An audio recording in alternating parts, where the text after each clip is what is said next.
aquela lógica muito top-down. O senhor engenheiro, ele pensa alguma coisa e ele vai jogar a ideia para o projeto e todo mundo vai ter que aceitar isso.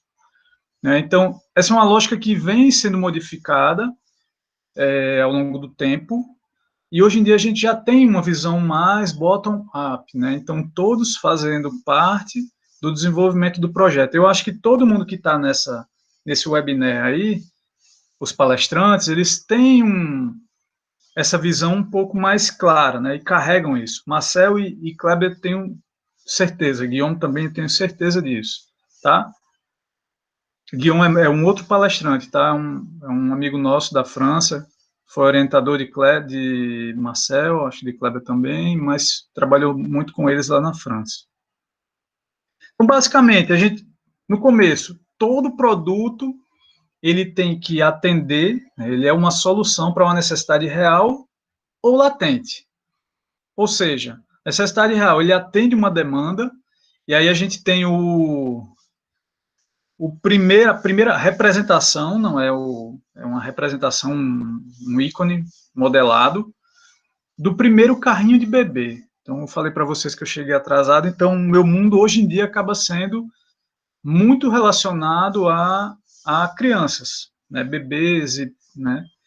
Então, esse foi o primeiro carrinho de bebê desenvolvido. Existia uma necessidade real, ou seja, as mães até então carregavam seus bebês em tipóias, né, que os japoneses utilizam muito, né, aquelas tipóias, ou carregavam no braço, ou colocavam no chão, enfim, só que cansa. A minha está com 11 quilos, e já é uma luta carregar ela toda hora. Então, o carrinho de bebê veio para fazer esses deslocamentos num tempo maior, num espaço maior. Então, ele atendeu, à época, a uma demanda. Ou ele cria uma demanda, né? Então, acho que quase todos que estão assistindo esse webinar aí não conhecem presencialmente, não tocaram no Walkman. Kleber e Marcel, apesar de poderem negar, eles não vão conseguir. Eles viveram, sim, essa época do Walkman. E esse foi o primeiro Walkman, tá? Essa é a foto do primeiro Walkman desenvolvido. A história do Walkman, moçada, é muito bacana. Quem tiver interesse depois de procurar, não dá para a gente passar aqui. Basicamente, um engenheiro chamava Kio Morita, ele queria, no trabalho dele, ouvir a sua música clássica. Só que até aquela época, só o que existia eram sons, né? O sonzinho que você liga e tem uma caixinha, né? Dois alto-falantes. E aí, quem tivesse no ambiente ia escutar a mesma música que ele está ouvindo ali. E ele começou a desenvolver, jogou a ideia, fez um desafio para os engenheiros da Sony, e eles desenvolveram, né, pegar um tocador de cassete, que muitos também não conhecem ou não vivenciaram, com fones, com projeções individuais. E aí eles desenvolveram isso, e isso não existia, era uma demanda dele, ele tinha interesse, e os engenheiros até colocaram, isso não vai vingar. E ele fez uma aposta com os engenheiros, tá? Uma história muito interessante. Ele acabou vencendo a aposta, uma aposta mesmo. Ele venceu a aposta que fazia referência a esse produto, o Walkman. E por muito tempo ele foi um objeto de desejo de muita gente, minha inclusive. Eu queria ter um Walkman, depois o Discman, enfim. A coisa foi evoluindo, tá? Então todo produto ele atende uma demanda ou cria uma demanda. Como o Marcel falou, eu também sou muito ligado à área de... Marcel falou da história dele, eu também sou muito ligado, principalmente por causa do laboratório, a produtos de tecnologia assistiva. Esse vai ser um dos pontos da palestra de Marcel, numa dos papos aí que Marcel vai ter, ele vai falar sobre isso. Então, existem necessidades relacionadas a demandas de deficientes, né? Das mais, em tese, simples às mais complexas. Então, existem demandas, e essas demandas, a partir do momento que elas são criadas, outras demandas começam a surgir, principalmente a partir daquela demanda inicial. Tá? Então, inclusive, demandas relacionadas a todo o processo de fabricação de produtos. Tá? Então, esse é um caminho, né? É uma fotografia, vocês estão vendo aí, de um conjunto de processos e produtos que são desenvolvidos para atender algumas demandas. Tá? Pessoal, eu estou tentando ir um pouquinho mais rápido para a gente tentar passar tudo, tá? Infelizmente não dá para a gente dizer, está muito rápido, não está, porque senão vai virar um... Então eu vou tocando nessa velocidade para ver se a gente consegue passar tudo, tá? George Eastman foi um cara que desenvolveu o que hoje a gente acha extremamente comum, né? Que é uma câmera digital. Então ele era um dos desenvolvedores. Na verdade, eles chamam de pesquisador, e hoje em dia a gente não tem muito essa figura no Brasil constituída, mas nos Estados Unidos existe a figura do pesquisador. Ele era um pesquisador da Kodak, e ele viu a necessidade, poxa, eu quero... O que é que tinha até então? Você tirava as fotos e esperava elas serem reveladas, ou seja, criava aquela ansiedade, eu não via o que eu bati, se bateu, se deu certo, se não deu. E ele disse, poxa, eu quero fazer uma coisa que eu veja o que eu bati a foto, eu quero ver agora no produto. Tá? Então ele desenvolveu essa Kodak aqui, foi a primeira máquina digital, né? Então ele saiu daquela lógica de explodir o filme, revelação, para chegar numa lógica de foto digital, que para a gente pegar aí o rumo da história, hoje em dia já está ficando para trás, né? Os celulares, cada vez mais aí você falar do Xiaomi, do iPhone 11, é um absurdo a qualidade dessas, né, desses celulares. Eles não conseguem, talvez, colocar num tamanho tão grande como, por exemplo, uma câmera semiprofissional ou profissional. Se eu estiver falando alguma besteira, Kleber está aí, que é fotógrafo, né? Então, se eu estiver falando alguma besteira, você me corrige aí, viu, Kleber? Mas eu tenho um amigo que tem um Xiaomi, ele estava me mostrando, pessoal, uma coisa fantástica, assim. Eles têm um Xiaomi que ele tem, são 3 câmeras. Fábio, licença. Falou, Estou Kleber? percebendo, mas o som está cortando bastante. Tá Está cortando? escutando, Fábio? Tô ouvindo. Bastante. Não, pra mim, Mas assim, tá a normal, voz de Marcelo? Fábio tá ok, tá ok. Ah, então deve ser Não sei se minha pros conexão. outros, ó. O pessoal tá dizendo aí, ó. Pra alguns Ó, tá ok, tá ok. tá normal. Vê um pouco mais se é a tua conexão, Kleber, por favor. Pode ser minha conexão. Vai lá, Fábio, continua. Eu esqueci vocês dois aí, mas quem tiver algum problema, não tiver ouvindo, pode ir comentando aí com os meninos aí, com o Kleber e com o Marcel, e eles vão passando. Vamos lá. Então, essa Xiaomi que eu estava falando, você quer fazer uma foto aberta, né, que se chama olho de peixe, né? Aquela coisa aberta que começou muito na GoPro. Ele faz aquilo. O que é que ele faz? Cada câmera ela vai para um local específico, bate as 3 e ela junta as 3 fotos numa só. Uma coisa absurda. Tá? Então, até isso já está ficando para trás, já está ficando obsoleta a câmera digital com a qualidade que a gente tem hoje em dia de celulares. Beleza, mas e aí? Isso aí foi só uma introduçãozinha de produto, né? A lógica bem introdutória de produto. Tem muita coisa para falar sobre produto, mas bem basicamente, beleza, mas e qual é a importância, né? Por que você está falando de tudo isso? Qual a importância do usuário dentro do projeto? Existe um termo que hoje em dia é muito utilizado, que é User-Centered Design, projeto centrado no usuário, né? Que é uma lógica que nasceu, como está aí lá na década de 80, início da década de 80, e um cara que chama Donald Norman, ele criou, né, ele ele percebeu que os projetistas de softwares e de plataformas, eles montavam as plataformas e os sites de acordo, e os softwares, de acordo com a sua lógica. E a lógica dele pode não ser a lógica do usuário, e geralmente não é. Se alguém já trabalhou com computeiro eu falo toda essa galera da área de TI. Lá em São Carlos, a gente trabalhava com alguns computeiros. Eles têm uma lógica muito particular. Muito particular.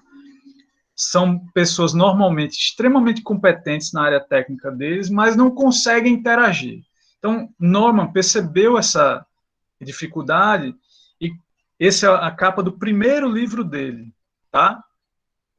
Ele percebeu que o desenvolvedor ele precisa entender o que é que o usuário quer. Parece bobo, né? Parece simples.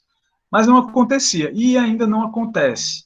Tá? Hoje em dia ainda existem casos que a pessoa desenvolve o produto ou monta o software e a tela, que é o local onde a gente tem interação, ela não é desenvolvida para o usuário. Ela é desenvolvida na cabeça do projetista. Então, o projeto centrado no usuário, ele guarda relação com algumas questões que a gente pensa muito hoje em dia em projeto. Por exemplo, usabilidade. Qual a usabilidade do produto? Qual a interação do usuário com aquele produto? Seja um software, seja um produto físico. Qual é a interação dele? E levando para um lado mais amplo, por exemplo, um show. O show é um produto que a empresa oferece para você. Qual é a sua interação? Qual é a sua experiência? Qual é a usabilidade? Como é que você está usufruindo do show? O show não é simplesmente o cantor. Eu cheguei na frente do cantor e estou ouvindo. Não. Tudo que teve até então e o que você vai fazer depois, tudo isso é usabilidade. Como eu estou utilizando isso. E também UX, que é uma coisa que é mais novinho, né? É um termo mais novo, mas é a experiência do usuário. Tá? Então, é entender como é que o usuário interage com aquele produto.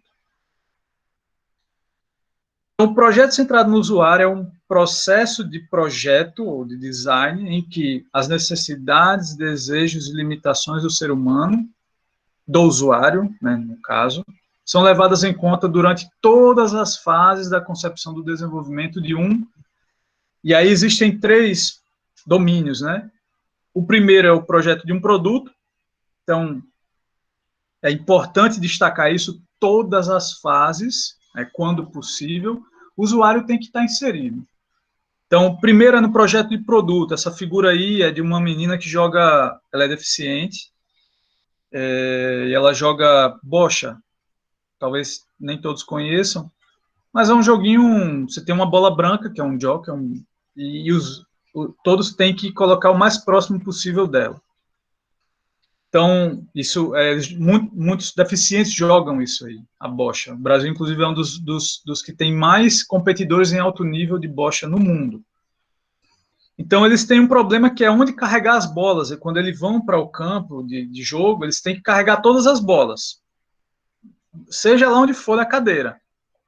E eles têm muito problema com isso. Se a bola cai e ela passa de um determinado limite, é como se a bola tivesse entrado em jogo, ele perde a jogada.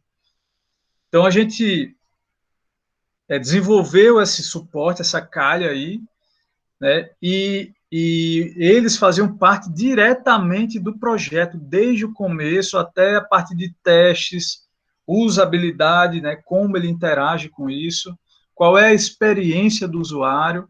Não deu certo, alguma coisa não ficou bacana, modifica-se, volta, tenta-se de novo, né? Então o usuário fazia parte diretamente.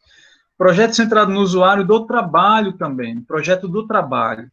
Essa é uma foto lá da refinaria, eu passei quase 2 anos lá no doutorado, e a gente fazia basicamente projeto do trabalho. Acho que Juliana está por aí também, eu não cheguei a ver, mas Juliana também participou comigo do doutorado lá em São Carlos. Ela trabalhava na Embraer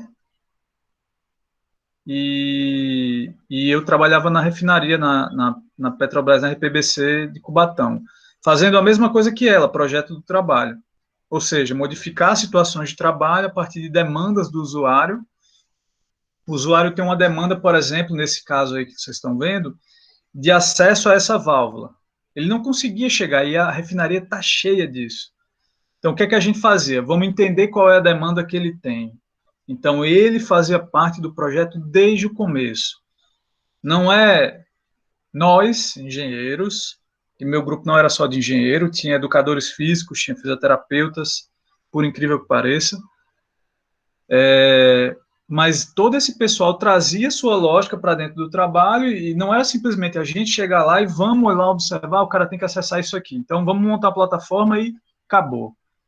E jogar aquilo para depois o usuário vir e dizer, não, cara, eu não precisaria acessar essa válvula, porque essa válvula aí eu acesso daqui também, eu acesso de forma remota.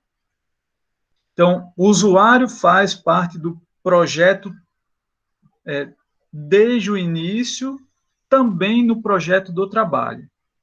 E de uma forma mais ampla no projeto de fábrica, que na verdade é pegar os projetos do trabalho, de postos de trabalho e jogar isso, né, dentro de um projeto de fábrica, como essas coisas vão se alinhar. Então, dentro de produto, trabalho e fábrica, qualquer um desses projetos, o usuário tem que fazer parte. E dá para a gente fazer um projeto centrado no usuário sem problema nenhum. 3 demandas que precisam ser observadas nessa interação, na inserção do usuário no projeto. Primeiro ponto, o produto precisa ser desejável, ou seja, eu preciso entender o que é que o usuário quer. Não adianta a gente passar todo o project line, o período de projeto e chegar lá no final, o produto não atender a demanda inicial. Ou não despertar desejo no usuário. Então, eu preciso colocar ou desenvolver alguma coisa que o usuário deseje, né? Ou que atenda uma necessidade dele. Segundo, o projeto precisa ser executável, eu preciso ter tecnologia para isso, ou pessoas para isso, competências para isso, né? Não é só ter a tecnologia, não é simplesmente a máquina. Eu preciso ter pessoas que desenvolvam também o projeto. E o produto precisa ser viável. Business, não adianta. Se você não fizer um produto para que a pessoa que assina o cheque assine, não vai valer de nada. Não sejamos românticos, nem inventores, que criam um monte de coisa para ficar lá na sua garagem e nada ser levado para fora. Até existe, tem pessoas que têm o hobby de inventar coisas, né? Não tem nenhum mal nisso, mas dentro da lógica que a gente está comentando aqui, de projeto como uma inovação, ou seja, como uma aplicação comercial, mesmo que não seja comercial em alta escala, mas, por exemplo, vou desenvolver a calha, que eu mostrei para vocês, para deficiente usar no jogo de bocha. A gente não tinha interesse em comercializar, mas ela precisa ser, atender a demanda e se eu vou financiar de qualquer forma, quem vai financiar precisa poder bancar ou ter o interesse em bancar esse produto. Nessa congruência aí, né, a gente tem a solução que eu estou chamando aqui de mais valiosa, valiosa para as 3 esferas. Então, desejável, o que é ser desejável? Desejável, pessoal, eu preciso entender realmente qual é a demanda. Então, beleza, eu chego para alguém e digo, eu preciso sentar. Eu atendo essa demanda com qualquer uma dessas formas aí, concordam? Eu não tenho como responder, né? Mas espero que vocês concordem. Eu tenho como atender de qualquer uma dessas formas. Concordo. Beleza, muito obrigado. Então, a gente tem coisas extremamente simples, a gente tem coisas extremamente que parecem loucas, né? Isso aqui é um protótipo de uma empresa chinesa para transporte aéreo.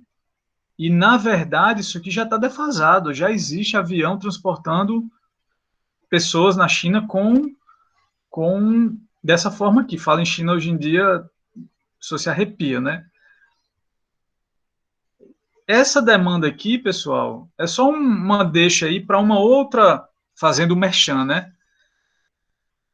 É uma ligação com o outro papo que eu vou ter com vocês, que é a relação entre ergonomia e produto. Ergonomia é adequação à necessidade, né? Seja no trabalho, seja no produto. Então, vou falar aqui por mim, e vou até falar um pouco, ousar falar por Marcel e por Kleber também, conhecendo um pouco deles.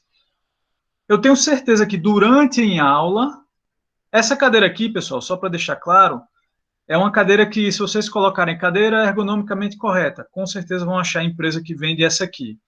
Ela é fantástica, ela tem um nível de biomecânica. Cada uma dessas estruturas aí, ela se molda a cada uma das costelas, ou seja, o esforço que você dá na coluna, ela responde de uma forma diferente para cada um desses terços aí, dessas divisões. É fantástico, é reproduzir o esforço da sua coluna. Mas eu, Marcel e Kleber, em aula, quantas vezes a gente senta? Né? Quanto tempo a gente fica sentado durante uma aula? Eu quase nada. Então, para mim, essa cadeira não é ergonomicamente correta em sala de aula. Não me interessa, não tenho essa necessidade. Uma cadeira mais simples me atende muito bem. Tá? Então, é uma deixa para o próximo papo que a gente vai ter. Marcel e Kleber, vocês puderem ir me gerenciando o tempo, porque eu não sei quando eu comecei, e aí vocês vão vendo se já tem muita pergunta, se for para acelerar, vocês me avisam, beleza? Fábio, você começou 10h20, são 10 para as 11. Se você puder concluir nos próximos 15 minutos, 10, 15 minutos, certo? Tá ótimo, Kleber, muito bom essa sua mensagem. 15 minutos, vamos lá, vamos para frente. Embora a gente não tenha pergunta ainda, mas vai surgir as perguntas. Bom, beleza, vamos para frente. Falei de ser desejável, viável, né? Business, tenho que vender. E aí a gente tem exemplos aí de empresas que têm uma coisa que se fala muito hoje em dia em empreendedorismo, que é escalabilidade. O que é isso? São empresas que conseguem incorporar, aumentar o número de usuários sem aumentar, na mesma proporção, os seus recursos. Então, a Uber, por exemplo, ela consegue colocar mais motoristas, quer dizer, mais usuários, sem ter de aumentar a estrutura física delas. Se alguém já precisou do escritório da Uber, eu já precisei. Aqui em João Pessoa, também não sei se tem gente só de João Pessoa aí, mas aqui em João Pessoa, no Manaíra, galera, é um escritóriozinho muito bobo. Acho que tem uns, sei lá, 15 por 15. É uma sala bem pequenininha, 20 por 20, sei lá. Mas é uma coisa muito pequenininha. E eles conseguem ter escalabilidade, né, aumentar o número de usuários sem aumentar muito essa estrutura. Isso é executável. Aí uma deixa também para a palestra de Kleber, que vai falar um pouco sobre prototipagem rápida, né, impressão 3D, numa outra visão, na visão que ele está, que é bem interessante, né, o que fazemos com o que não é utilizado da impressão 3D, né, que é uma tecnologia que ainda tem muitas falhas, ainda é dispendiosa, e o que fazemos com isso, né? Ter a tecnologia, ter as pessoas, ter o know-how, né, das pessoas, ter matéria-prima. Tem um exemplozinho aqui embaixo, nos nossos tempos, né, de pandemia, todo mundo já deve ter visto alguém com aquele face shield, né, aquele escudo facial, principalmente o pessoal da área de saúde, se já não viu presencialmente, deve ter visto na televisão, na internet, em algum local. Aquela parte ali da frente, na grandíssima maioria dos casos, é de um material chamado acetato, que é o mesmo material que vocês veem em algumas caixinhas de ovo, né? Aquilo ali é acetato. Eu posso ter toda a tecnologia para fabricar aquilo ali, mas eu não tenho matéria-prima. Se alguém já procurou acetato nos dias atuais, vai ver a dificuldade que é de encontrar. Justamente porque todo mundo que tem impressora 3D está montando seus face shields, ou para você, ou para entregar para alguém, tá?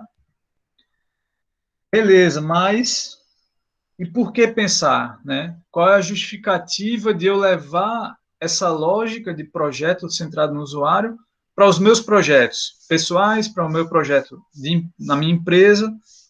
O que é que justifica isso? Alguns dados, tá?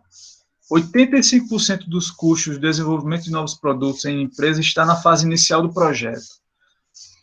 Esse é um gráfico que eu sempre trabalho muito com as turmas, né, de projeto, de disciplinas de projeto. Na verdade, tudo a gente, em engenharia e design está incluído também, a gente precisa justificar para quem vai assinar o cheque. A gente precisa justificar. E esse é um gráfico que dá para você justificar um monte de coisas, inclusive que eu tenho que inserir o usuário desde o começo. Por quê? Porque lá no começo, o custo de modificação aqui, e entendam isso aqui como a linha de projeto, tá? Então, à medida que o projeto anda, a gente está caminhando aqui nessa linha.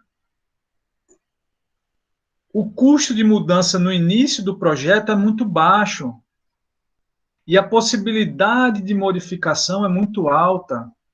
Então, se eu insiro o usuário, que é o maior interessado, que é aquela pessoa que vai usar o produto e vai comprar e vai usar e vai divulgar, se eu insiro ela desde o começo do projeto, o custo disso aqui, de qualquer modificação que ele solicite é muito baixo e ele pode solicitar muita coisa. À medida que o projeto caminha, a influência do usuário vai diminuindo e o custo de modificação ele vai aumentando. Eu até errei aqui, porque na verdade, não é que eu errei. Em algum momento, esse custo de mudança aqui ele vai estabilizar. Eu vou entrar num platô e a influência das partes interessadas também, elas vão ficar paralelas, ou seja, a partir desse momento, que a gente chama de freeze do projeto, congelamento do projeto, o usuário não interfere mais. Eu congelo aqueles requisitos que eu tenho ali, seja do projeto do trabalho, do produto ou de fábrica. A partir daquele momento, as especificações estão determinadas, não se modifica mais. Tá? É como você fazer o TCC, você tem trabalho de conclusão de curso, você tem 4 meses aí, vai chegar faltando 1 mês, você vai dizer para o orientador, não, eu quero ainda modificar o meu o meu universo de pesquisa, vou entrevistar mais 200 pessoas, faltando 1 mês, seu orientador vai dizer, amigo, esquece, o seu projeto foi congelado aqui, você vai fazer com as 300 que você entrevistou até agora, não dá para colocar mais 200, né? Outra justificativa, entre as 12 principais, é uma pesquisa americana, tá?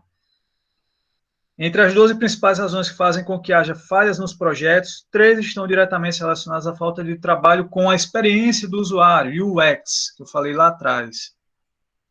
Requisitos mal definidos,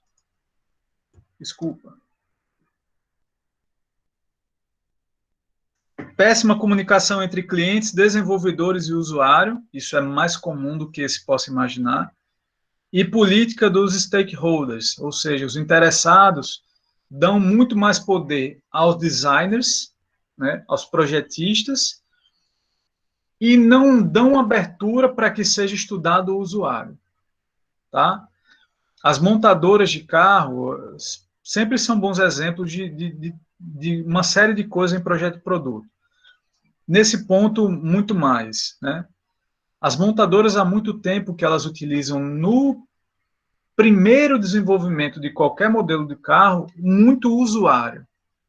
Eu tenho um amigo que trabalhou 14 anos dentro da Ford, diretamente com um projeto de produto.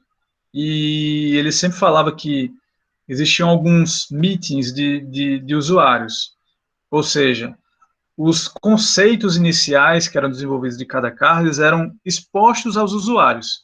Óbvio, usuários que tinham uma história dentro da Ford, né?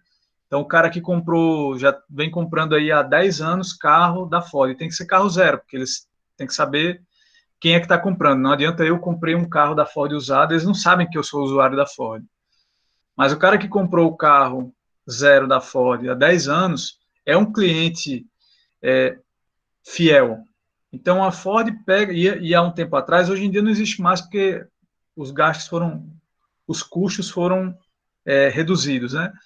Mas eles pagavam, eles mandavam carta convidando a pessoa ia para lá e vivia uma experiência naquele produto que eles estavam desenvolvendo.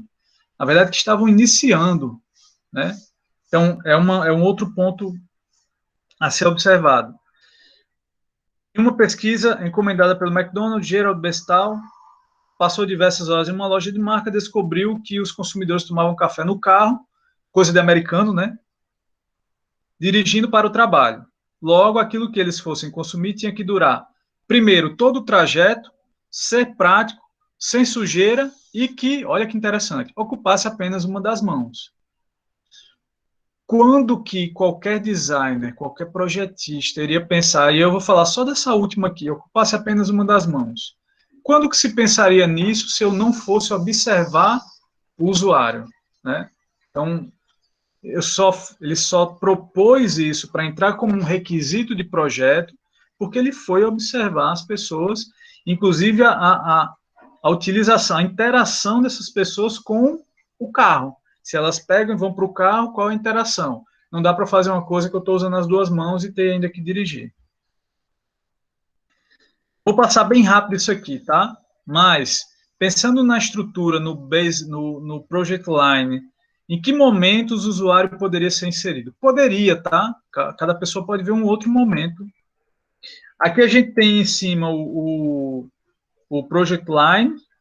Então, todo projeto ele vai passar por essas etapas com nomes diferentes. Se você vai para a área civil, o projeto detalhado ele é descrito como um projeto executivo, mas é a finalização, enfim, as etapas são essas, né? Podem mudar os nomes. No planejamento, dois momentos interessantes para inserir o usuário: identificação de oportunidades e avaliação de escolha de oportunidades. Onde, nessa parte inicial de projeto conceitual, a gente tem que entender realmente qual é a demanda, quais são as necessidades que o usuário tem. Como eu posso fazer isso? Por meio de análise da tarefa. É uma coisa que a ergonomia, puxando para outro papo que a gente vai ter, é um ponto que a ergonomia trabalha muito fortemente, principalmente a ergonomia de origem francesa. Eu preciso entender a demanda do trabalhador para poder projetar o trabalho dele, modificar o trabalho dele. Isso a gente faz da mesma forma para o produto. Eu preciso entender a demanda do usuário para modificar ou projetar um novo produto. Esse é só um exemplo de um aluno, Marcel conheceu ele, Kleber também, João Vitor, ele desenvolveu um conta-gotas para cego, para mães cegas, né? Então, imagina, a demanda, ele chegou, ele ficou pensando, putz, eu tenho uma amiga, professor, que ela é cega e ela casou. E eu fiquei imaginando agora que ela pode ter um filho. E quando eles forem colocar remédio, o que vai acontecer? Esse cara, vai no Instituto dos Cegos para saber. E ele foi. O TCC dele foi desenvolver isso. E olha as respostas que a gente tem para essa pergunta. Como você realiza a tarefa de administrar remédio em gotas no dia a dia? Porque você vai ter uma mãe, e às vezes são mães solteiras, está lá de noite, ela e o bebê, que normalmente não é cego, né? Isso é um fato, mas ela precisa ministrar o remédio para o bebê. Como é que ela faz? Colocar 10 gotas, como é? Tem remédios que tem muita diferença. Para um bebê, você dá 10 gotas de paracetamol, uma coisa, dá 12, faz muita diferença. E olha, duas respostas, coloquei duas, mas tem mais. Mãe 1, eu uso um copo de plástico, a gente escuta a gota batendo no copo e vai contando. O copo de plástico é melhor porque a gente sente na mão. Ela bota aqui no ouvido, coloca gota-gota, ela escuta e ela sente o plástico vibrando. Que loucura, né? A outra, eu pego uma colher, boto perto do ouvido, colher essa colher que a gente tem em casa, né? De alumínio. Boto perto do ouvido e pingo o remédio. Aí eu escuto. Então, o João acabou desenvolvendo, esse aqui é o primeiro protótipo dele, já foi modificado, né? Mas é um conta-gotas, você colocava o remédio aqui em cima, e aqui tinha um sensor de passagem, quando passava a gota, ele contava e emitia um som e uma vibração, tá? Outro momento, continuando lá no Project Line, projeto básico, né? Então, a gente tem alguns... no estabelecimento dos requisitos, o usuário pode interagir fortemente, e na escolha dos materiais, da arquitetura e das funcionalidades que o produto vem a ter. No projeto detalhado, na parte de testes, e aqui para frente também, muito fortemente o usuário, essa parte de testes tem que, obrigatoriamente, eu tenho que ter uma iteração, eu tenho que levar para o usuário, testar, está adequado, não está, tem que modificar alguma coisa, volta, modifica, testa novamente, né? Eu tenho que ter esse processo iterativo. Tá? Então, esse foi um bem rapidão aí de locais onde você pode inserir o usuário dentro do Project Line. Eu sempre escutei muito isso do meu orientador lá em São Carlos. Se existe a possibilidade da falha na utilização de um produto, existe um erro de projeto.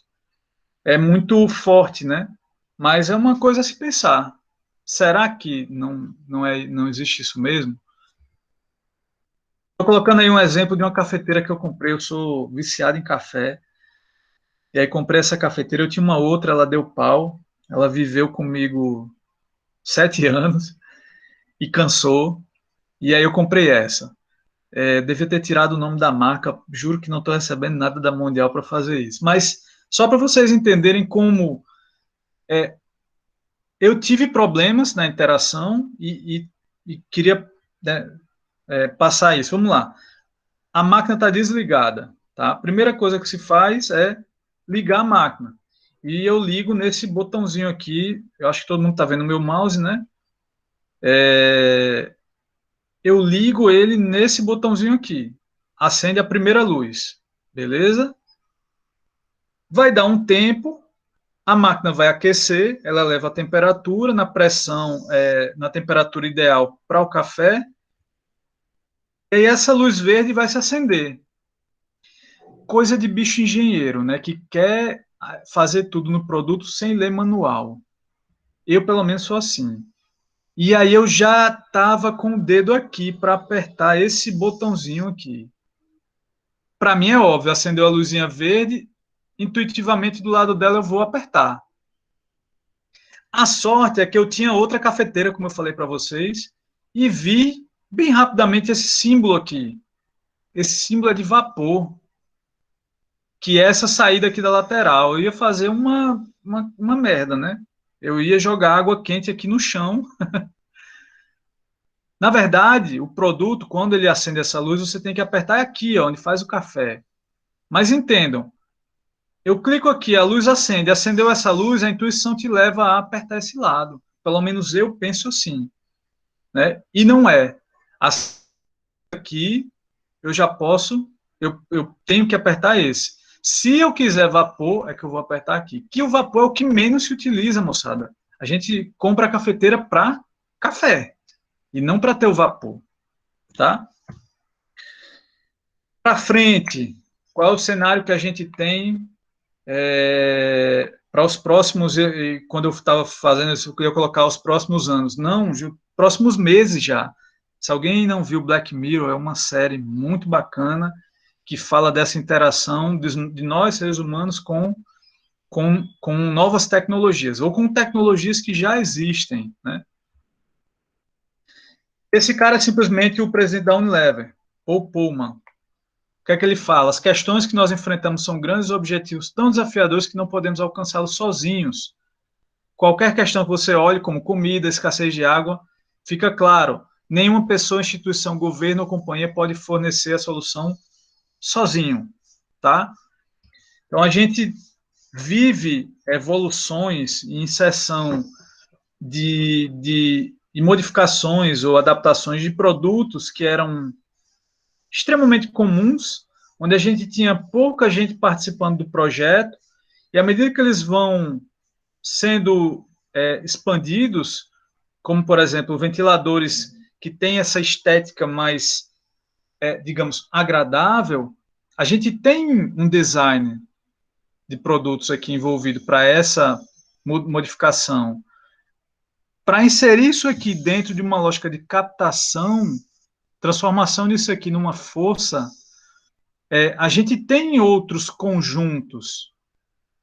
E, com certeza, essa modificação do ventilador tradicional para esse outro ventilador aqui, ela não aconteceu ao léu, existe uma demanda do usuário por isso, né? Por uma coisa mais fina, por uma coisa que eu encaixe num cantinho de parede, que o ventilador tradicional não dá essa possibilidade.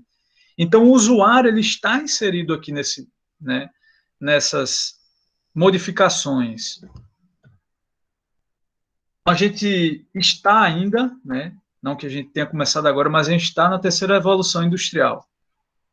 E a gente vai ter agora, já passamos por algumas mudanças, onde algumas empresas até vão começar, ou setores, a não existir mais, ou pelo menos se modificarem bastante. Kleber trabalhou na tese dele muito ligado a Fab Labs, né? Inclusive visitou alguns, morro de inveja dele, visitou alguns, né? Conheceu a realidade de lá, que é uma realidade muito diferente da nossa, do Brasil, com relação aos Fab Labs, né? E Fab Lab é uma possibilidade que a gente tem de fabricação própria, make it yourself, faça você mesmo, que a gente não tinha até 10 anos, 15 anos, né? E que vai se acentuar cada vez mais. Manufatura de classe mundial, ou seja, o mesmo carro o mesmo Ford Fiesta que é desenvolvido aqui no Brasil é desenvolvido na Índia, com algumas adaptações, né? Algo que a gente chama de tropicalização. E eu tenho vários exemplos desse amigo meu que me contou, diferenças de projetos relacionados à cultura, são coisas fantásticas, mas não cabe aqui. Então, o mesmo documento, ele é utilizado aqui e eu consigo acessar na Índia, em Detroit, na Ford em Detroit, tá? Então, é o que a gente entende, um dos pilares da manufatura de classe mundial. Menos em vivo, mais in vitro. Testar mais, quer dizer, testar menos no usuário, colocar menos o usuário, expor menos o usuário a algumas coisas que seriam invasivas, que seriam perigosas, e tentar fazer isso mais in vitro, ou seja, em laboratório, o que for possível. Guillaume, provavelmente na palestra dele, vai trazer alguns exemplos de utilização, de participação direta do usuário, inclusive médicos, né, toda a equipe médica em desenvolvimento de produtos para cirurgia, né? Então, não dá para fazer isso direto no usuário, não dá para fazer em vivo um teste, vamos fazer o teste. O que é que eles faziam? Pegavam estruturas de porcos, né, colocavam em caixas, o porco ele tem uma textura e uma consistência de pele que é muito parecida ou mais próxima do ser humano. Então, eles faziam testes com pedaços de porcos, ao invés de fazer no próprio ser humano. Fábio, meu querido, a gente tem aqui uma série de perguntas, o que é ótimo, a interação está bacana, mas como já são 11h10, tente finalizar em 5 minutos para a gente ter 15 minutos de discussão, por favor. Vou, sim, senhor. Vou para frente, vamos lá. Eu vou contar sobre isso. Igual aqueles debates da Globo, que o povo fica falando, só saindo a boca mexendo. Beleza. Vamos lá. Tendência também, relativização do segredo industrial. No Brasil, conclua, isso Candidato, tempo. Rapidão, peraí, segura aí. Relativização do segredo industrial. No Brasil, hoje em dia, a gente leva 4 anos para ter um pedido de patente. Então, é muito tempo. Não vale tanto a pena você ter esse tempo todo, guardar um segredo industrial por esse tempo todo. Colaboração e desenvolvimento de plásticos de base biológica. Esse é um exemplo de interações horizontais e verticais. Então, se imaginar, por exemplo, a Coca-Cola está junto com a Nike, com a Ford, no desenvolvimento de algum produto. Isso é comum. Às vezes, essas grandes empresas, elas compram as outras, né? Então, se vocês entrarem e verem o que é que a Coca-Cola hoje em dia é dona, vocês vão se espantar, tá? Falei lá atrás, projetos são bottom-up. Não vai dar para passar, mas quem tiver interesse, moçada, sei lá, pega a vibe já da palestra, logo depois já dá uma olhada nisso aí, nesse link. Essa empresa, IDEO, talvez seja a maior empresa de design aberto, de projetação aberta. Eles projetam de tudo, das coisas mais simples, pequenas, a peças que vão ser utilizadas em foguetes espaciais. Tá? Então, a IDEO, ela recebeu um desafio e montou um carrinho com vários especialistas de áreas diferentes, com mundos objetos diferentes, para desenvolver esse carrinho. Inclusive, um monte de usuários dentro do projeto. Usuários de características diferentes, maiores, menores, homens, mulheres, pessoas do interior, pessoas da capital. Bem bacana, assiste esse vídeo que é bem legal. 5 desafios atuais. Primeiro, reduzir o tempo de projeto, né? Então, inserir o usuário num projeto que está cada vez mais apertado é um desafio. Investimento em inovação, isso está na política da 3M, tá? 30% da receita de cada divisão deve ser proveniente de produtos que foram lançados nos últimos 4 anos. Diminuir ou eliminar falhas na percepção das necessidades. Se eu não percebo muito bem qual é a necessidade do usuário, qual é a demanda que ele tem, muito provavelmente o meu projeto não vai atender essa demanda de forma aceitável. Reduzir drasticamente os custos de projeto e avaliação eficiente dos parceiros e concorrentes. O que a gente tinha como concorrentes antigamente, podem não ser mais. Só um detalhe. Quem acha que as montadoras não se conversam, que são concorrentes extremas, ferrenhas, se engana muito. Esse amigo meu, Adriano, ele disse, cara, de 6 em 6 meses, ou pelo menos uma vez a cada ano, os CEOs das grandes montadoras, eles se reúnem uma semana inteira em algum local para discutir quais os projetos que eles estão fazendo, o que é que está dando certo, o que é que não está. As montadoras, tá? Então, vocês terem uma ideia disso aí. Esse é um desenhozinho, acho que muita gente já conhece, mas que reflete muito bem isso, né? Então, o que o usuário realmente queria e o que cada um, dentro do seu mundo objeto, pensa e concebe de forma separada. E acaba dando nesse monte de equívocos aí. Weber, meu amigo, fica à vontade, terminei. Agradeço aí demais a quem ficou aí ouvindo e vamos alguma discussão que alguém queira levar aí. Obrigado, Fábio. Show de bola. Aprendemos bastante, como sempre, aprendendo com você. Marcelo, eu não sei como é que você fez aí. Eu anotei aqui 11 pessoas que se inscreveram já com perguntas. E aí, eu vou chamando aqui as pessoas e cada uma vai perguntando. O ideal seria também aparecer, perguntar no microfone, até para ficar mais rápido. Em vez de digitar. A primeira que eu anotei foi Juliana Gonçalves. Eu acho que ela perguntou se tem fases estipuladas para o projeto de produto. Existe metodologia? Tá por aí, Juliana? Na verdade, tem vários comentários dela. Juliana é que eu... Tá aí, né? Se apresente. Se esconda, não. Pode abrir a câmera se quiser. Quem for falar, diga de onde vocês são, por favor, quem for falar. Eu sou professora Juliana. A minha área é projeto do trabalho. Fui eu que fui citada por Fábio. Quando vocês fizeram esse webinar, eu me inscrevi como aluna, porque eu acho que o lema de agora é a gente aprender, reaprender e desaprender e reaprender novamente. Então, assim, essa área de produto é uma área que eu não domino tanto, mas é uma área que eu trabalhei muito na prática. Mas na teoria eu preciso aprender bastante. Então, acho que foram 3 perguntas que eu fiz que eu posso até elencar. Uma foi as fases do projeto do produto.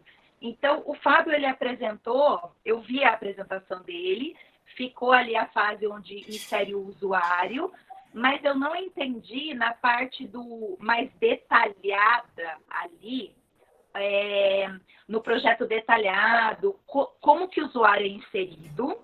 Aí ele deu exemplo do conta-gotas da pessoa cega, que a mãe falava as verbalizações. Essas verbalizações vocês coletam quando o usuário vai falando, é um ponto que eu coloquei, tá?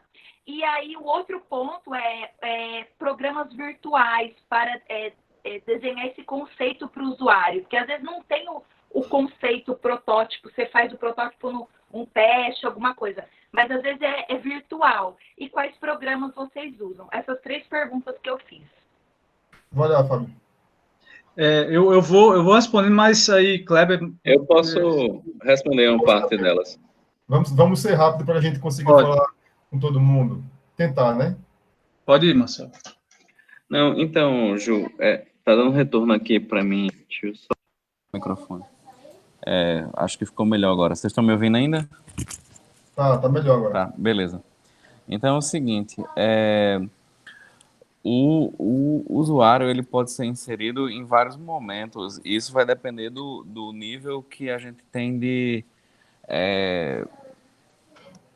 entendimento da equipe da importância dessa participação, porque existem muitas formações e muitos preconceitos envolvidos nisso e muita superação cultural também. Então, quando você fala assim, em geral, de participação do usuário, você vai ver muita gente falando sobre o usuário participar o usuário participa mais no momento inicial de identificação da demanda e depois no momento final de apreciação do resultado do projeto. Esse seria, na minha opinião, o primeiro nível de participação, e é um nível muito baixo. É tipo, ele dizer o que quer, depois dizer se gostou. E aí a gente parte para níveis mais avançados de participação do usuário, em que ele não só diz o que quer e depois diz se gostou, que isso aí é muito tradicional, né? Eu chego num alfaiate, eu digo o que eu quero, depois eu vou visto a roupa e digo se gostei ou não. Então é uma participação muito baixa. A gente tem participações mais elevadas, que seriam ligadas a... No último estágio, eu não vou passar todos aqui, né? Mas no último estágio seria o co-design, ou seja, o usuário ele passa a ser um coprojetista junto com a equipe de projeto. E muitas vezes esse co-design ele não vai ser necessariamente no projeto detalhado, que foi uma parte das 2 perguntas, né? Porque muitas vezes ele não tem o conhecimento necessário para fazer aquele projeto detalhado, ligado a, sei lá, dimensionamento de peças, de componentes, escolha de materiais, etc. Mas ele tem condições de participar como consultor em todas as fases do projeto. Aí entra aqueles casos que o Fábio falou, né, da Ford, que vai identificar aqueles usuários-chave que compra carro da Ford há 40 anos e não sei o que, eles vão ser chamados para participar. Mas isso é uma superação, sabe? Até eu tenho uma pessoa do meu conhecimento que ele é arquiteto, e ele não gosta de absolutamente nenhuma ideia de envolvimento do usuário no projeto. Para ele, o projeto tem assinatura, o projeto tem brand, tem marca, e a participação do usuário, ela prejudica a formação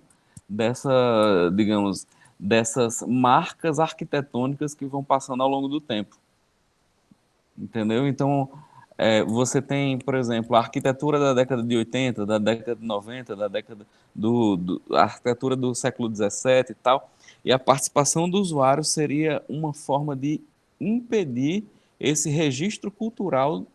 Então, eles são contra essa participação, porque ele prejudica essa formação de uma questão cultural mais ampla, que na cabeça dele seria a arquitetura de uma época.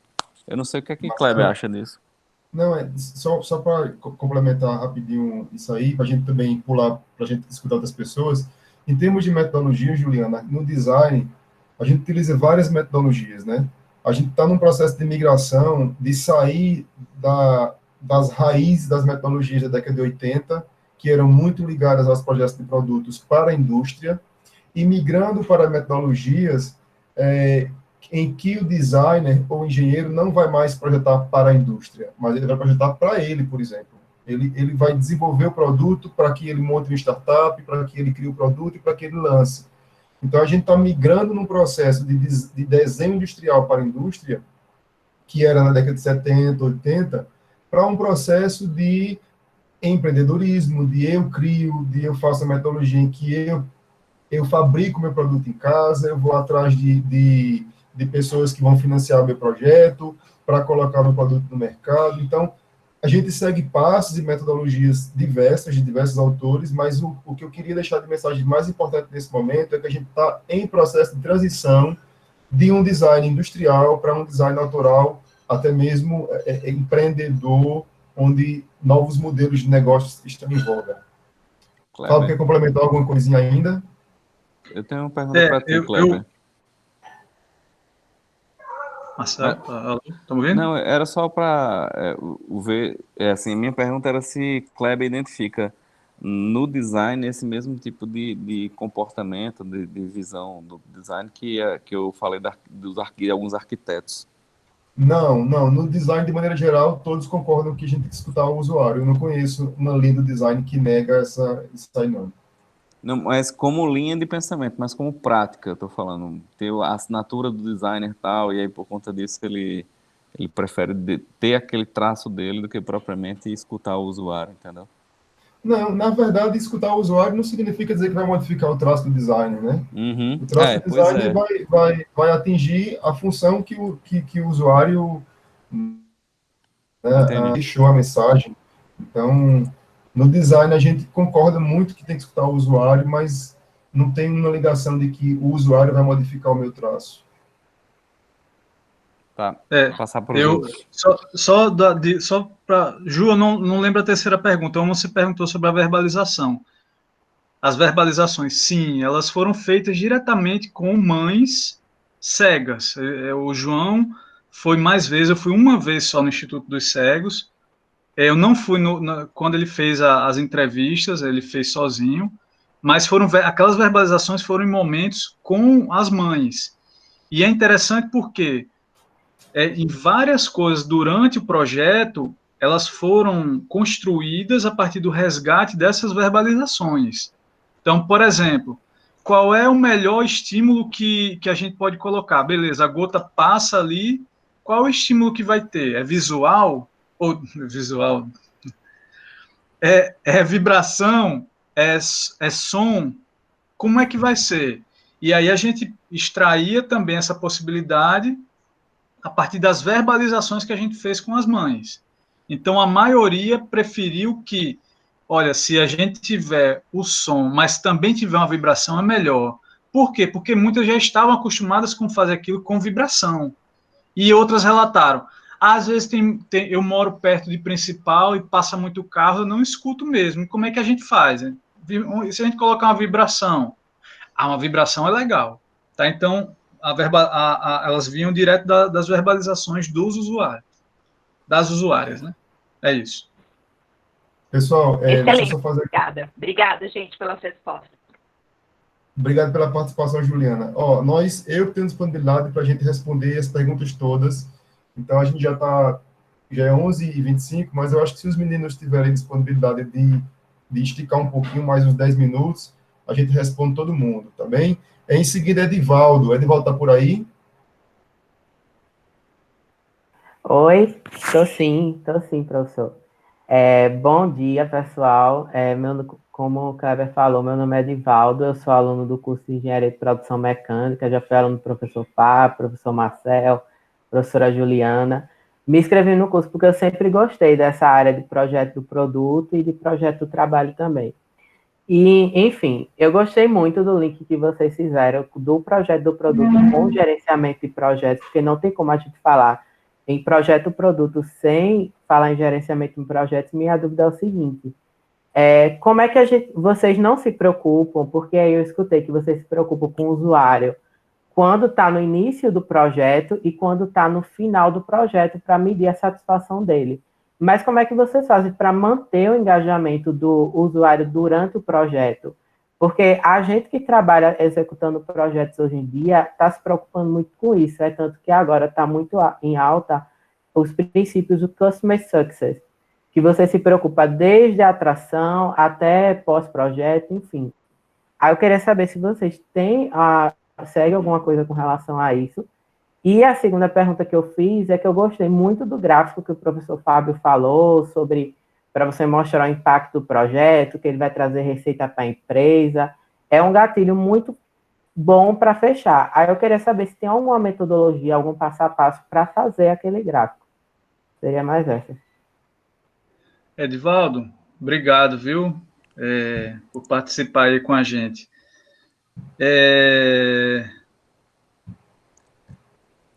Desculpa, qual foi a primeira pergunta, Edivaldo? Não, com relação à primeira pergunta, tem a ver como você mantém o engajamento, né, da pessoa do início ao fim. Que foi, eu acho que na esteira do que eu comentei, Edivaldo. Vai depender da filosofia da empresa. Tem empresas que têm aquela ideia mais de eu que ofereço ao mercado, e outras que têm uma visão mais de ouvir e tal. Eu vou até abordar na minha palestra um pouco a respeito de onde é que vem a inovação e o efeito disso na participação ou não do usuário. Então, vai depender da filosofia de projeto, entendeu? É a resposta mais rápida que eu posso te dar agora. Tem empresas e pessoas que têm a filosofia mais de entregar e propor, e outras empresas e projetistas que têm a filosofia mais de construir com, certo? Então, construir com o usuário o produto que ele quer oferecer ao mercado. Edivaldo, existem alguns momentos, por exemplo, quando a gente... E aí, como o Kleber falou, existem metodologias. Eu sempre ouvi isso, e acho que existem diversas... O importante não é seguir uma metodologia. O importante não é seguir um método, é ter um método, seja ele qual for. Exato. Então, por exemplo, eu gosto muito de trabalhar com o QFD, que é uma ferramenta que nasceu na área da qualidade, mas que a área de produto incorpora muito bem. Então, durante o QFD, na construção do QFD, da Casa da Qualidade, né, existem vários momentos que o usuário pode fazer parte. Então, desde do levantamento das necessidades, na transformação das necessidades em requisitos. Então, para eu chancelar esses requisitos estão corretos, atendem o que você espera, eu posso envolver o usuário. Estabelecimento de prioridades das necessidades. Beleza, eu levantei 50 necessidades do usuário para essa demanda, para desenvolver um produto para atender essa demanda. Mas as 50 têm o mesmo nível de importância? Provavelmente não. Quem vai me dizer isso? O usuário. Então, o usuário, durante o projeto, vou construir a matriz morfológica, que é uma ferramentazinha que a gente usa também para atender algumas subfunções. O produto vai ter algumas subfunções, como essas subfunções vão ser atendidas? Eu monto uma matriz morfológica. Essa matriz morfológica, as soluções, elas podem advir do usuário. E, montadas as soluções, eu posso também trazer o usuário para observar, olha, para essa subfunção a gente tem essas possibilidades. Então, como é que eu vou receber o feedback quando a gota passar no conta-gotas? Aí eu vou ter lá som, vibração, um bip no celular, uma campainha. Então, como eu tenho várias soluções, levo isso para o usuário. O que é que você acha melhor? Vibração. Então, ele está envolvido dentro do método, da sequência, do passo a passo, em vários momentos. Aí, como o Marcelo falou, cada empresa vai ter um nível de compreensão e de permissão do aprofundamento do usuário no projeto. Pessoal, beleza. Obrigado, Fábio. Obrigado, Edivaldo. Espero que tenha me respondido. Vou passar aqui a lista do que a gente tem aqui anotado. Em seguida tem Antônio, aí depois Natália, depois Antônio, que eu não sei se é o mesmo, talvez tenha dois Antônios no grupo, Jordan, Israel, Neto, Giovanni e Carlos. Então, a gente passa aí para Antônio.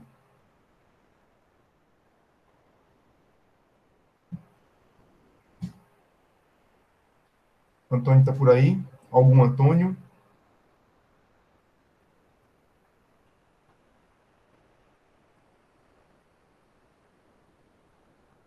Acho que não, né? Natália.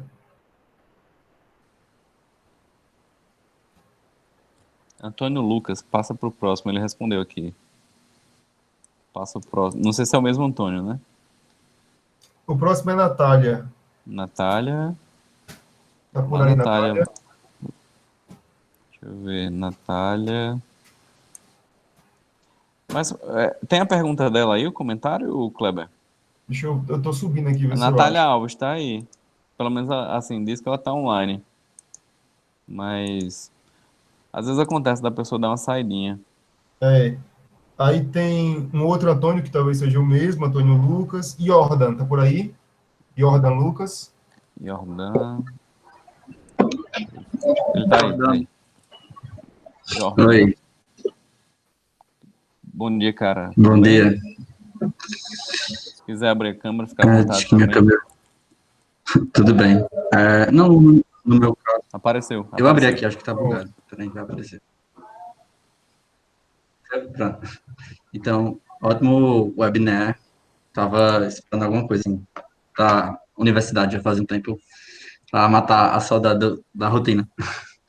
Então, no meu caso, era só uma colocação mesmo, que a gente discutiu isso na disciplina de organização do trabalho, que cada vez mais a demanda está indo no sentido de individualização, não, de personalização dos produtos.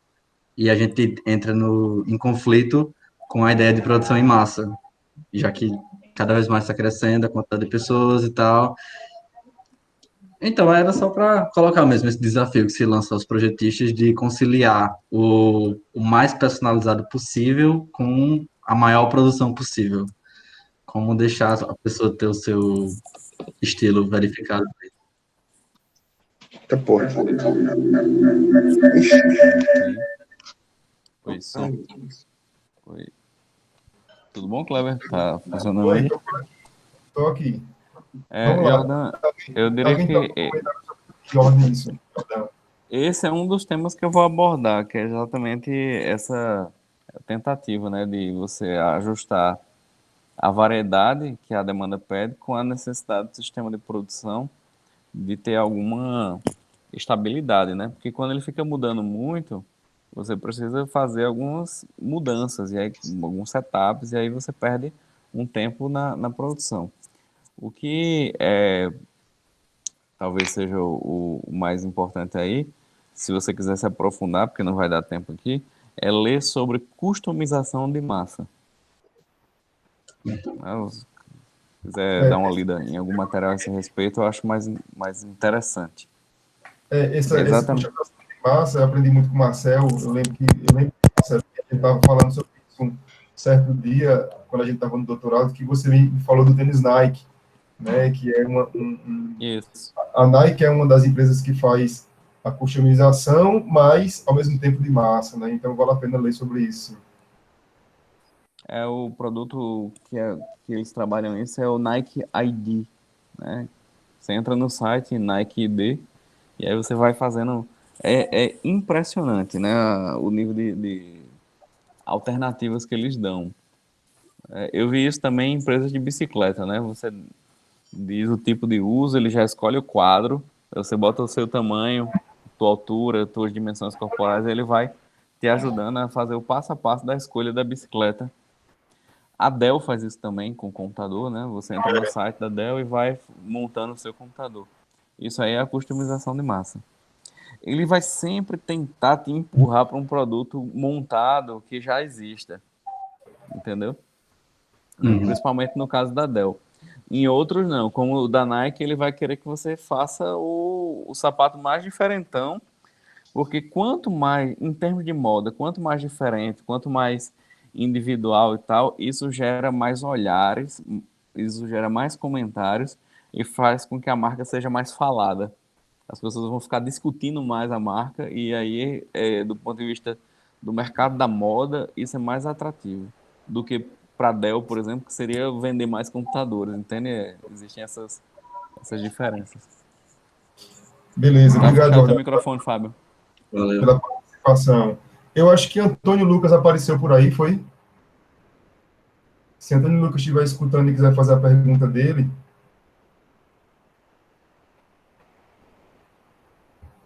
Eu tenho a impressão que Antônio Lucas entrou. Pronto. Tá sem. Pronto. Oi?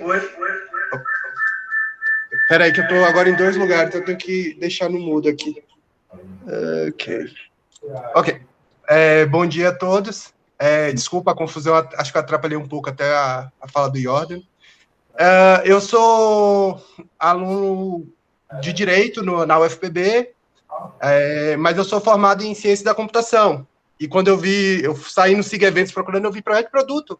Fui atrás, aí, sabe, vou me inscrever. Depois eu fui olhando com mais calma e disse, isso é da engenharia.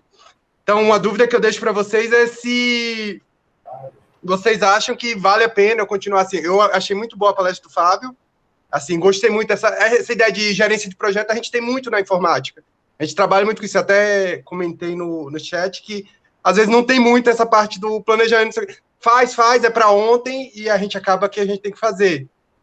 Meu trabalho hoje é com TI no judiciário, então, assim, a parte do direito vem um pouco disso também, de eu ir atrás de conhecer mais o meu usuário, e eu sou uma pessoa que eu gosto de ficar sempre, trazer o usuário para perto, justamente porque eu vejo que o resultado sai outro, quando você consegue, como acho que o Edvaldo falou, a questão do engajamento, você consegue ter sempre um feedback, então a questão da prototipação também ajuda muito nesse sentido. Então, o meu primeiro comentário foi basicamente nesse sentido, assim, queria saber a opinião de vocês. Eu vi, assim, um pouco os tópicos macro, né? Eu acho que dá para acompanhar, mas eu não sei se vai ser muito voltado para a questão da engenharia, e eu vou ficar meio perdido, ou se eu conseguiria acompanhar legal, assim. Se for na mesma levada do que foi a palestra do Fábio, eu acho que sim. E a outra coisa que eu coloquei foi só um comentário, foi que o Fábio falou em algum momento, a gente está na 3ª Revolução Industrial. Eu estava lendo, acho que o Klaus Schwab, ele tem um livro já falando da 4ª Revolução Industrial. Assim, como isso vai impactar... Minha pergunta seria meio como isso impacta na projeção de produtos futuros, porque, assim, a questão da automação, da inteligência artificial, que é um nível muito acima do que a gente tinha até agora, na 3ª, né? Porque, assim... a quantidade de empregos que vão se perder por conta da automação, mas, enfim, isso já é outro assunto. Queria ver na questão do design, em pensar produtos, em como a gente consegue trazer essa questão da automação, da inteligência artificial, para isso, para esse ponto, assim, seriam os 2 pontos que eu gostaria de perguntar. Eu tenho uma observação rapidinho. Antônio, eu acho que o que responde muito bem essa 4ª Revolução Industrial é a própria indústria 4.0, né? Sim. A indústria 4.0 tem aí tem um desenho dessa indústria 4.0 com 9 itens, né, que ilustram essa indústria 4.0, que aí a gente tem grandes bases de dados, nós temos internet das coisas, enfim, são diversas ações que movimentam essa indústria 4.0, que é, sem dúvida, se a gente chamar a 3ª Revolução Industrial a Revolução da Informação, a 4ª seria realmente a revolução do que vem com essa indústria 4.0. No design, a gente ainda, eu digo a você que na escola de design, na formação de design, a gente ainda tem uma fixação, porque, assim, o mundo mudou muito em 30 anos, né, em 40 anos. Se você pega de 80 para cá, a formação de um estudante na década de 80, 70, para a formação de hoje, para o mundo que é hoje, é muita diferença. Então, no design, a gente está um pouco lento para acompanhar a própria evolução, que está sendo muito rápida, mas, sem sombra de dúvida, os projetos do futuro não podem deixar de considerar tanto a indústria 4.0 como um ponto que eu vou tocar na minha palestra, que é a responsabilidade ambiental, né, sobre tudo que a gente faz. Então, os novos projetos, sem dúvida, virão, deverão vir, assim como a nova formação dos estudantes, seja de design, seja de engenharia, para pensar nesses paradigmas que a gente vai enfrentar daqui para frente. E esse 2020 veio como um divisor de águas. E bem rapidinho, eu acho que você pode acompanhar, sim, o nosso webinar. A gente vai ter sempre discussões mais básicas, mas, assim, como você já trabalha com tecnologia, eu tenho certeza que você vai ter muito que contribuir com a gente. Legal, obrigado.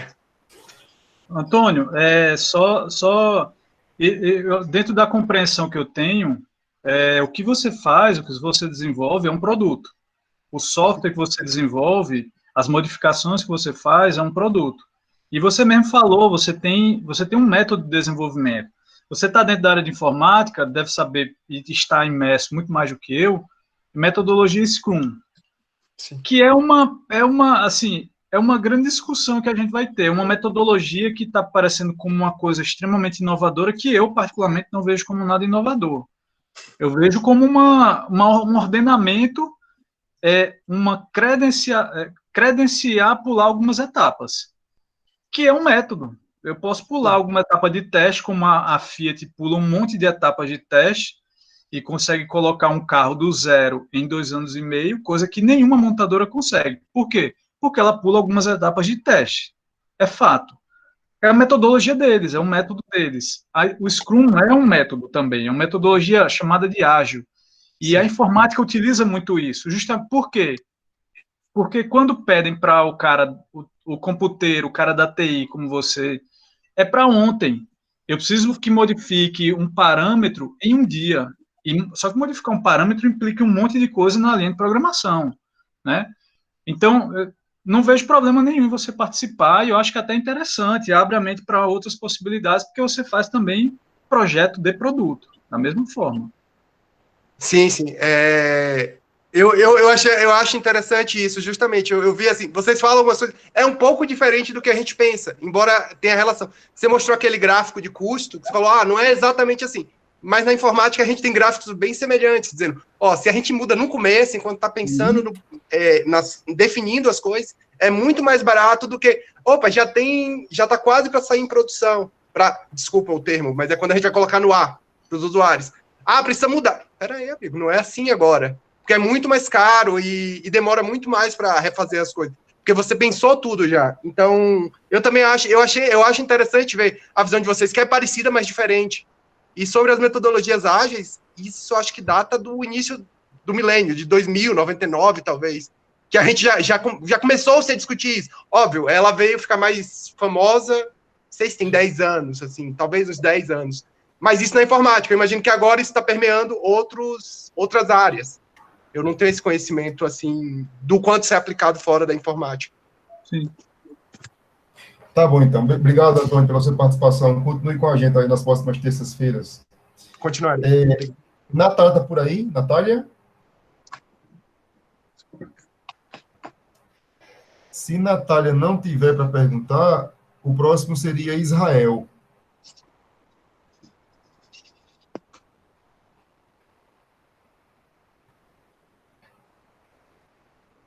Natália ou Israel, ou então Neto. Neto seria o próximo. Natália, eu acho que ela está falando pelo chat. Ela disse que tá sem microfone. Natália. Bom, você é Israel? Posso falar? Então, pode sim. Bem, bom dia a todos, né? Quase boa tarde já. Sou Israel, sou aluno de Engenharia Química lá da UFPB. Conheci o professor Fábio, né? Foi um professor de Segurança do Trabalho. E quando vi também me interessei bastante, porque eu também faço parte do Fab Lab, lá da UFPB, e me interesso bastante por esse lado de desenvolvimento de produto. E aí a minha dúvida foi com relação à participação do usuário em todas as fases do projeto, né, da Project Line, e a relação com os custos e também com o tempo de projeto. Porque, assim, por exemplo, hoje em dia a gente tem muito projetos que devem ser feitos de uma forma rápida, né? Como a própria metodologia do Design Thinking, do Sprint, e como conciliar a participação do usuário em todas as fases do projeto e, ao mesmo tempo, equilibrando com o tempo e os custos.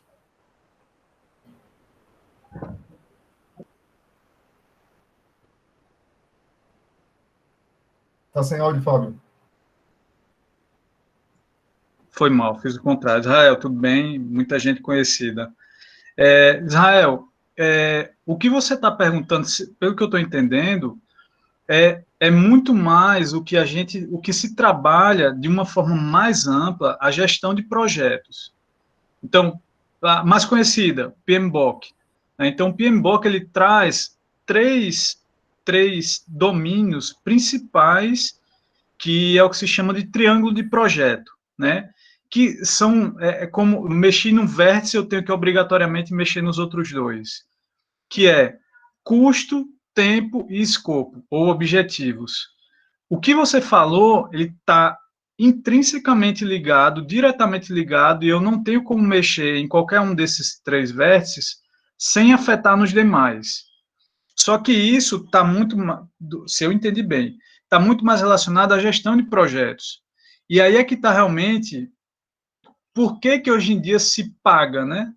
Se contrata a preço de ouro um bom gerente de projetos, uma pessoa com experiência, um black belt, uma pessoa que passou por uma formação forte, ou que tem experiências em vários tipos de projetos, projetos sociais, projetos corporativos pesados. Por quê? Porque a pessoa vai ter que tomar decisões que interfiram nesses três vértices. Eu vou ter uma restrição orçamentária, então, se eu vou mexer em custo, eu vou ter que mexer nos objetivos ou no escopo. Como eu vou fazer isso? Aí é que está realmente a competência do gestor, do gerente de projetos, se eu entendi bem o que você perguntou.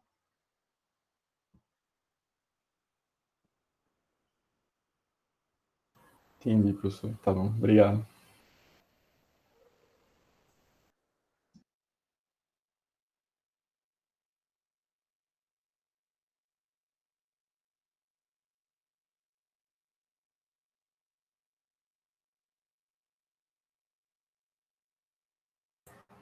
Desculpa, fiquei falando o tempo todinho sem áudio. Vamos voltar. Então, eu dizia que Natália comunicou aqui que está sem microfone, então, se você desejar, Natália, pode deixar a pergunta escrita aqui, que Fábio lê, ele lê e responde para todo mundo, se couber a Fábio ou a qualquer um da gente.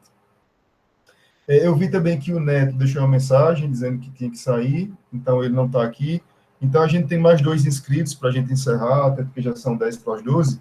Um é Giovanni, se tiver aí, já pode perguntar, e o outro é Carlos. Giovanni está por aí?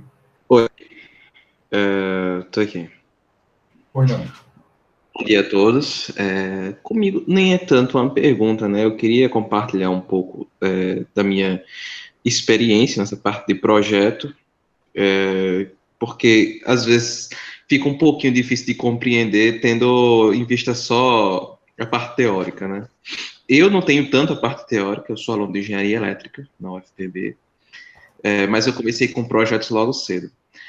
Trabalhei por 5 anos no projeto de equipamentos para áudio, então projetava e vendia amplificadores, pedais de guitarra, etc. E eu comecei a fazer, entrando nessa parte da participação do cliente no desenvolvimento, comecei a fazer pedais personalizados. Então o cliente vinha, ele falava o que ele queria e eu projetava, desde o som, né, era um diferencial que eu tinha, enquanto 99,9% das pessoas que trabalham com isso no Brasil fazem cópias, eu desenvolvia do zero o projeto a partir do som, desenvolvia tanto a parte de design também, do que seria o pedal em si, desde a cor, a serigrafia, o que viria em cima e tudo mais. O problema disso é que, muitas vezes, quando você trabalha com um usuário geral que não tem noção da produção, o cara tem uma noção um pouquinho deturpada do que seria o método de fabricação. Então, quando você libera demais para o usuário uma coisa personalizada, ele acaba exigindo demais de você, ele quer ter um produto bom, ele quer ter um produto personalizado, ele quer ter um produto do jeito que ele quer e quer ter um produto barato. E cabe a você como gerente do projeto, conseguir dizer não ao cliente sem deixar ele chateado e sem perder o cliente, né? Porque dentro da academia a gente não tem tanto isso, a gente não tem tanto esse medo de perder o cliente e a restrição orçamentária. Então, por isso eu acabei intervindo mais no meu método de trabalho. Eu comecei a trabalhar parei de trabalhar personalizados e comecei a trabalhar com linha de produção. Eu fazia uma coisa do meu gosto e sem consulta nenhuma ao cliente, ou uma pouca consulta a alguns clientes selecionados, e botei para vender. O resultado foi um desastre. Então, nessa parte dos pedais, eu não consegui tangenciar aquela linha que você tanto escuta o cliente para agradar uma maioria e consegue fazer uma coisa mais ou menos personalizada que dá para várias pessoas usarem, que nem foi esse exemplo da Dell, né, que ele já tem aqueles produtos pré-prontos. Outra coisa, e aí depois eu fui trabalhar em outra área, que é a área médica, e aí eu não podia trabalhar sem o cliente, porque eu não sou médico. Então, como era que eu ia produzir um produto médico se o médico não estava ali? E eu comecei a trabalhar exatamente para suprir uma demanda, porque muita gente desenvolvia produtos, só que esses produtos, coisa linda, legal, eram publicados, mas não era utilizável no dia a dia. A pessoa não conhecia a rotina da anestesia, da esterilização, do dia a dia no bloco cirúrgico, e eu tô lá todos os dias, porque eu trabalho na manutenção hospitalar. Então, hoje, eu consigo ter uma noção de ouvir o cliente, eu tenho os meus próprios métodos de fabricação, e eu consigo dizer a ele, isso é possível, mas eu não consigo fazer porque eu não tenho método de fabricação. Ou do mesmo jeito, isso é possível, mas não dá para fazer da tua aplicação porque é caro. Então, uma coisa que você tem que ver como gerente de projetos no dia a dia é exatamente isso. Muita gente ficou na dúvida nessa questão de até onde o cliente pode ir. E o que eu posso dizer, a partir da minha experiência, é que até onde você permitir, tendo em vista o que você pode oferecer para o cliente e o quanto que isso vai interferir na demora do produto sair, no custo do produto sair e no quanto que tu vai ficar empacado nesse projeto somente para satisfazer um ou um grupo de clientes. Era essa participação que eu queria fazer. Beleza. Fábio, quer comentar alguma coisa, Fábio? Isso aí é exatamente essa gestão que eu falei. Você fez essa gestão e o gestor de projeto ele faz isso constantemente, né? Então, contratar uma pessoa é fácil? É fácil, mas tem um custo. Eu vou colocar isso no projeto, quem assina o cheque vai querer pagar? Não vai pagar, beleza, então eu tenho uma equipe menor. Com essa equipe menor, eu não vou conseguir atender o que você quer. Então, eu não tenho como entregar o escopo que você quer. Isso não impede que o usuário seja inserido no projeto. E isso tem que ser gerenciado. Você falou muito bem. O usuário vai até onde for permitido. E aí eu junto com o que o Marcel falou, depende de cada empresa. Se a empresa tem abertura e entende que o usuário é fundamental, ela permite que ele permeie todas as etapas. Se ela entende e ela está ainda no nível lá inicial que o Marcel falou, de pegar o que ele quer e testar o que a gente fez, aí é da empresa. Mas o gestor de projeto ele vai ter que gerenciar principalmente esses 3 pontos, né? Um dos 3 dos 9 do PMBOK. Beleza, obrigado, Giovanni, obrigado, Fábio. Só que Fábio disponibilizou agora no chat aí o link para quem quiser baixar os slides dele. Obrigado, Fábio. Natália pergunta o seguinte: esses projetos são direcionados apenas para a área de engenharia e design?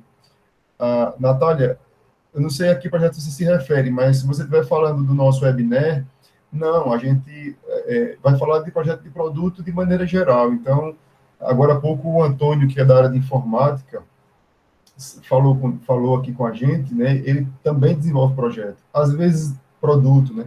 Às vezes você está desenvolvendo um serviço, às vezes você está na economia criativa, por exemplo.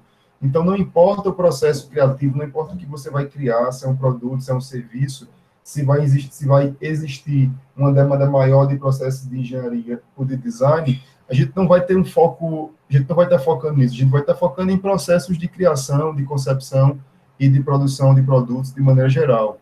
Então, eu não sei exatamente qual é o seu interesse, mas eu acho que você pode participar sem se preocupar, porque a gente não vai estar limitando a coisas a projetos que envolvem mais engenharia ou mais design. Acho que Fábio Natália, concorda, né? E Marcel também.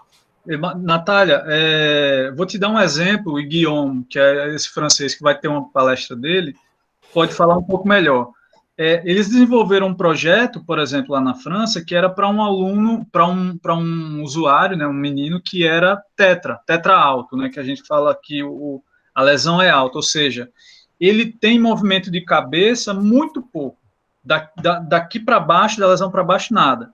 Qual era o grande desafio da fisioterapia e da terapia ocupacional? Não é fazer ele ganhar movimento, porque ele não vai ganhar. É ele não perder. Então, o que é que eles podiam fazer? Uma coisa atrativa para que o aluno fizesse o movimento que a fisioterapia queria que ele fizesse para não perder mais ainda o movimento. Colocar alguma coisa atrativa. E aí é entender o usuário, não tem como sair disso. O que é que o moleque gostava? O moleque gostava de música. Então, o que é que eles fizeram? Juntaram as fisioterapeutas, terapeuta ocupacional, Guillaume, que é engenheiro mecânico, um engenheiro elétrico e um músico. Porque nenhuma dessas outras especialidades aqui conhece de música. Então, por exemplo, o ritmo, a cadência, como é que eu posso colocar o tum, tum, como é que eu posso colocar mais alto? Aumentar o grave. Então, tum, tum. A gente não sabe disso, o músico sabe. Então, no projeto, tinha toda essa galera aqui envolvida para desenvolver um equipamento que o menino batia com a cabeça num receptor aqui de bateria e tinha uma baqueta lá na frente, uma caixa de bateria com uma baqueta. Então, à medida que ele batia aqui, a baqueta batia. Então, ele meio que acompanhava o ritmo da música. O moleque adorou e elas desenvolveram o que elas queriam efetivamente da parte de saúde com ele. Beleza. Então, para a gente encerrar a última pergunta, é o Carlos. Não sei se o Carlos está aí.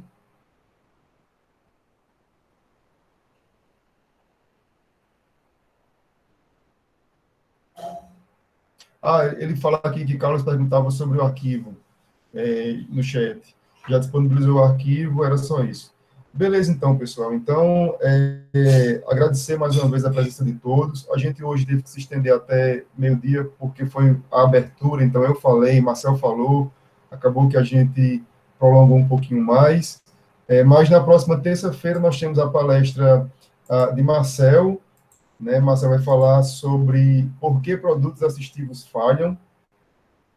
A gente vai tentar ser mais objetivo para tentar realmente fazer 1h30 e agradecer a todo mundo pela participação e contamos novamente com todo mundo aqui na próxima terça. Obrigado mais uma vez. Fábio? Eu agradeço demais, de coração mesmo, satisfeito demais, não imaginava que ia ter essa galera aí toda. Alguns já saíram, alguns a gente teve aí por vezes quase 50 alunos não, desculpa, pessoas, e eu acho muito satisfeito, muito bacana. Participem de todas, se vocês puderem, são visões diferentes, a gente cresce com tudo, dependente da área, repertório mental que a gente constrói. Então, quem trabalha diretamente com o projeto, ou pensa em trabalhar, ou nem imagina, mas algum dia vai cair em equipes de projeto, esse repertório mental é fundamental. Tá? Então, participem dos próximos, convidem outros, ainda dá para se inscrever, né? E dá para ter o certificado, porque tem que ter no mínimo 75% de participação, então dá para se inscrever ainda, tá bom? Valeu, era isso. Obrigado aí vocês. Valeu mesmo.